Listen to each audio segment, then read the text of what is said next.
So, good day everyone. So in this video presentation, we will discuss a topic about technical production and taxation studies.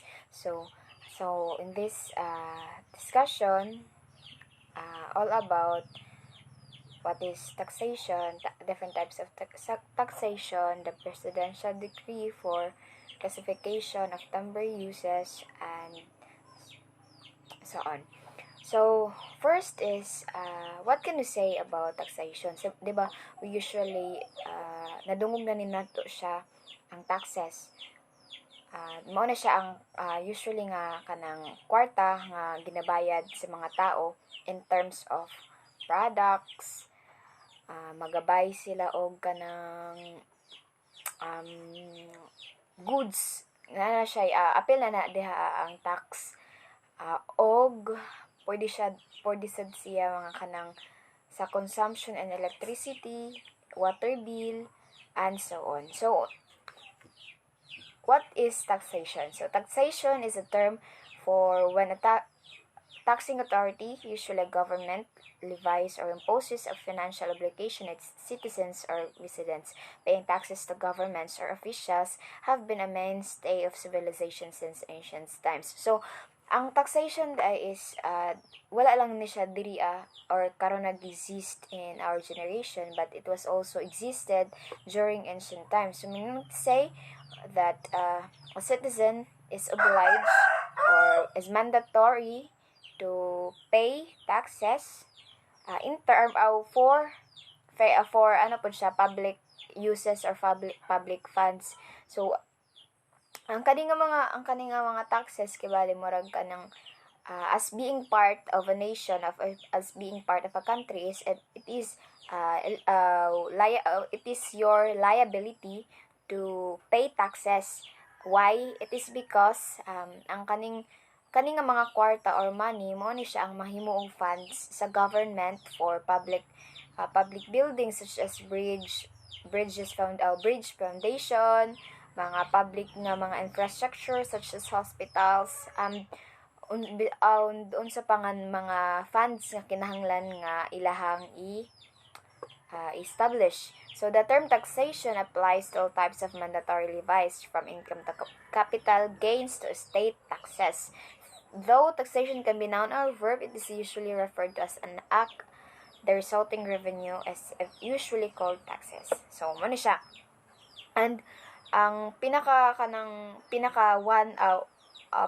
country nga grabe ka dako og percentage in terms of in terms of taxation is ang ako nahibal-an is ang sa USA, in which nga at each sector sa ilaha goods is lahi-lahi gani ang kanang taxes. Kibali magpalit sila product, dili man siya pareha sa ato ang kanang nana siya naka daan dito, naka-label na daan nga nanay taxes.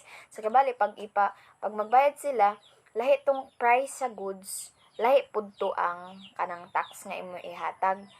While ang kanang other pod nga country nga which is 0% sa taxation is kanang Arabic sa kanang mga oil gani nga gasoline station. So, next is the discussion and different types of taxation that will be discussed by Lander Abrigoso.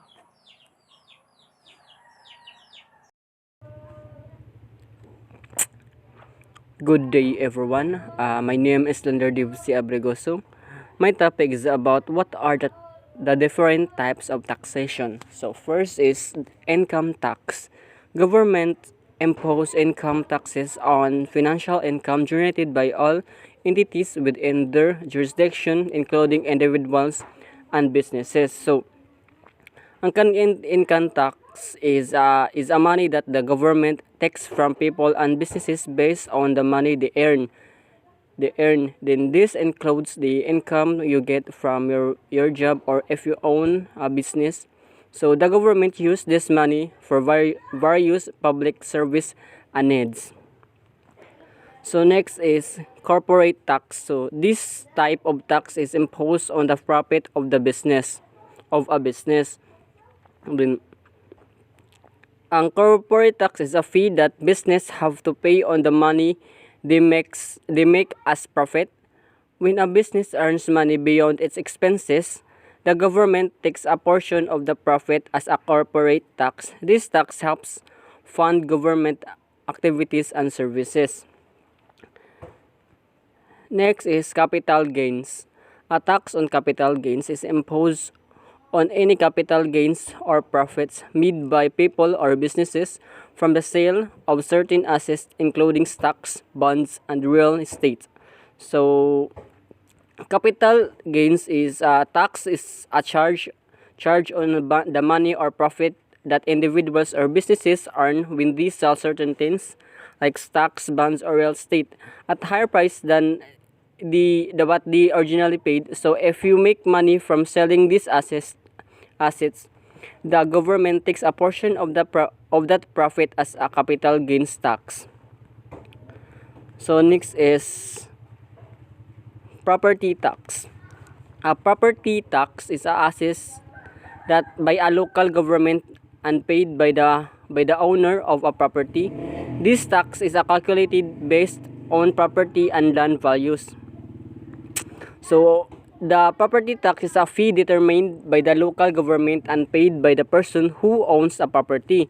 The amount of tax you pay is based on the value of your property and the land its own. Essentially, if you own a house or land, you need to pay a certain amount to the local government, and this amount is determined by the assessed value of your property. Next is inheritance, a type of tax levied in individuals who inherit the estate of deceased person. So, ang inheritance tax is a kind of tax that is applied to individuals who receive belongings and property of someone who passed away. When you inherit the estate, which includes assets, money, and property of a deceased person, the government may impose tax on that inheritance. It's a way for government to collect a portion of a wealth being transferred from a generation to another.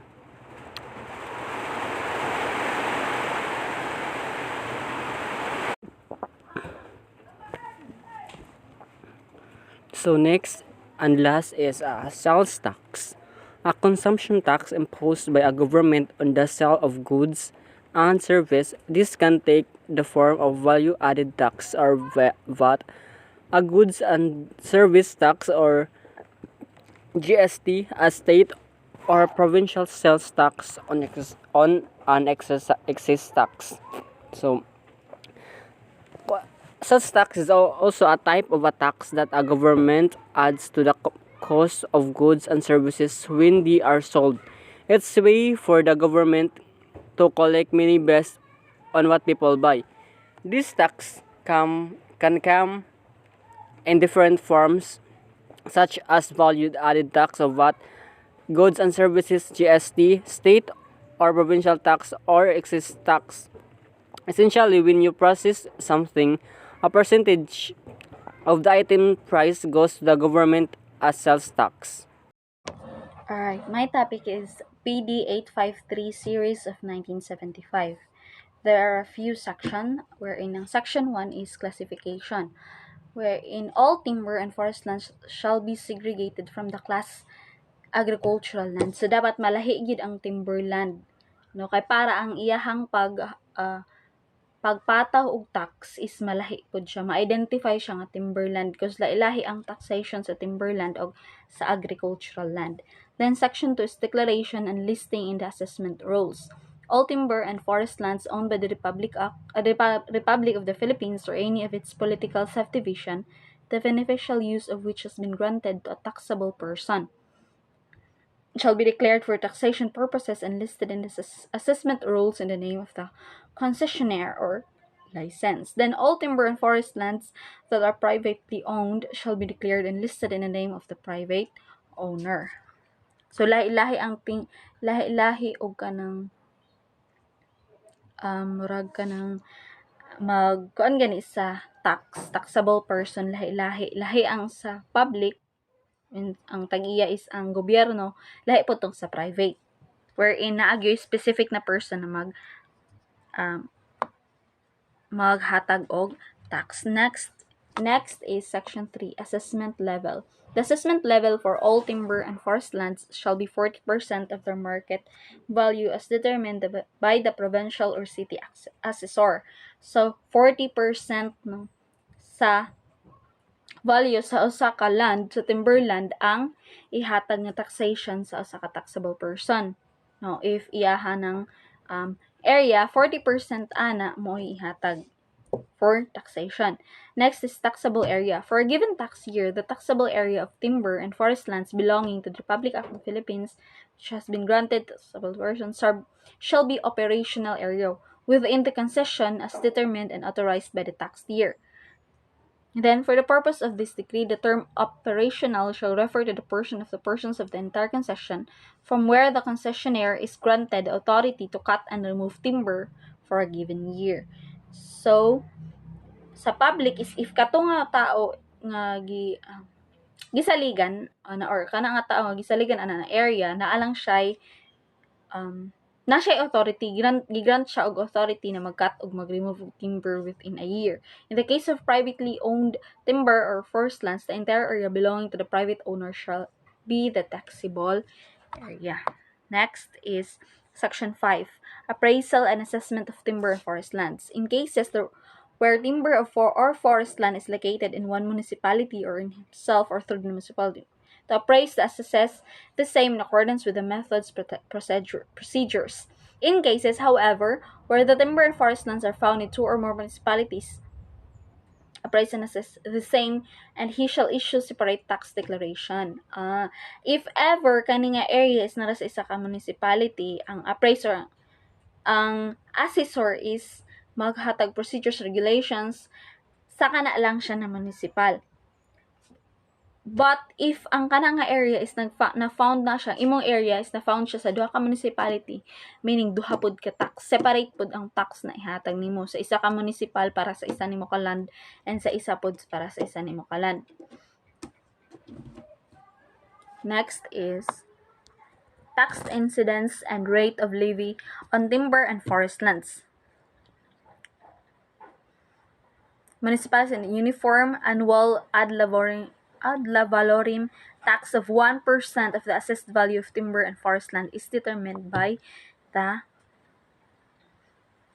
next, the additional 1% tax occurring to the special education fund created under the Republic Act number. So, ang 1% atong tax is maadto sa special education fund. Then, Section 7, officer responsible for the collection of the real property tax. So, ang responsible ana is the provincial or city treasurers where the timber and forest lands are located, kung asa na siya. So, kung lain-lain siya, meaning mo to, duha imong bayaran na tax para sa lain-lain nga province or lain-lain nga municipality. Section 8, date of accrual of tax. The property tax of timber and forest shall begin to accrue on January 1, 1970, provided, however, that no penalty shall be imposed on the taxpayer for periods prior to the effectivity of this decree. Then, Section 9 is na ay discount. If the basic real property tax and the additional 1% tax accruing the special educational fund are paid in full within the prescribed period of payment as provided, taxpayer shall be granted a discount as follows. If ma-follow sa taxpayer, if makabayad dayon siya, so 60% on the tax due and payable during the year 1975, 40% on the tax due and payable during the year 1976, and 20% on tax due and payable during the year 1977. Para na siya sa mga walay kuli nga magbayad og taxation in that specific year. So, mao to siya. Thank you.